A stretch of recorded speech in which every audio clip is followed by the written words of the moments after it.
ರಸಶಾಸ್ತ್ರದ ಉದ್ದೇಶವೇನು?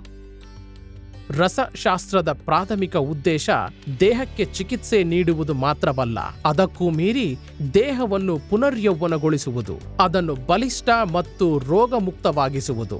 ಇದನ್ನು ಕಾಯಕಲ್ಪ ಎಂದು ಕರೆಯಲಾಗುತ್ತದೆ. ಅಂದರೆ ದೇಹವನ್ನು ದೀರ್ಘಕಾಲದವರೆಗೆ ಆರೋಗ್ಯವಾಗಿಡುವ ಪ್ರಯತ್ನ.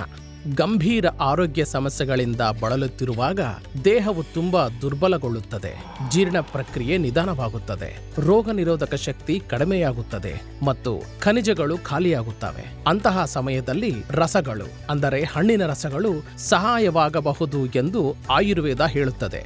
ಅವು ದೇಹದ ಅಗ್ನಿ ಅಥವಾ ಜೀರ್ಣಕಾರಿ ಶಕ್ತಿಯನ್ನು ಸಕ್ರಿಯಗೊಳಿಸುತ್ತವೆ ಮತ್ತು ಪೋಷಕಾಂಶಗಳ ಹೀರಿಕೊಳ್ಳುವಿಕೆಯನ್ನು ಸುಧಾರಿಸುತ್ತವೆ.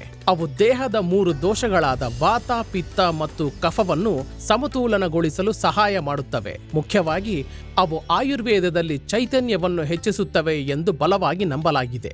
ಓಜಸ್ಸು ನಮ್ಮ ಜೀವಶಕ್ತಿ, ನಮ್ಮ ರೋಗ ನಿರೋಧಕ ಶಕ್ತಿಯ ಮೂಲ.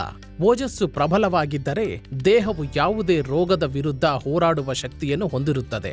ರಸ ಔಷಧಿಗಳು ದೇಹದಲ್ಲಿ ಸೂಕ್ಷ್ಮ ಮಾರ್ಗಗಳನ್ನು ನಿರ್ವಿಷಗೊಳಿಸುತ್ತದೆ ಮತ್ತು ಶಕ್ತಿಯ ಹರಿವನ್ನು ಸುಧಾರಿಸುತ್ತದೆ ಎಂದು ಆಯುರ್ವೇದ ತಜ್ಞರು ನಂಬುತ್ತಾರೆ. ಇದು ದೇಹದ ನೈಸರ್ಗಿಕ ಗುಣಪಡಿಸುವ ಪ್ರಕ್ರಿಯೆಯನ್ನು ವೇಗಗೊಳಿಸುತ್ತದೆ. ಈ ವಿಧಾನವು ಆಧುನಿಕ ಚಿಕಿತ್ಸೆಗಳ ಅಡ್ಡ ಪರಿಣಾಮಗಳಿಂದ ದೇಹವನ್ನು ರಕ್ಷಿಸಲು ಮತ್ತು ದೇಹವು ಆ ಚಿಕಿತ್ಸೆಗಳನ್ನು ಸಹಿಸಿಕೊಳ್ಳಲು ಸಹಾಯ ಮಾಡುವ ಬೆಂಬಲ ವ್ಯವಸ್ಥೆಯಾಗಿ ಕಾರ್ಯನಿರ್ವಹಿಸುತ್ತದೆ.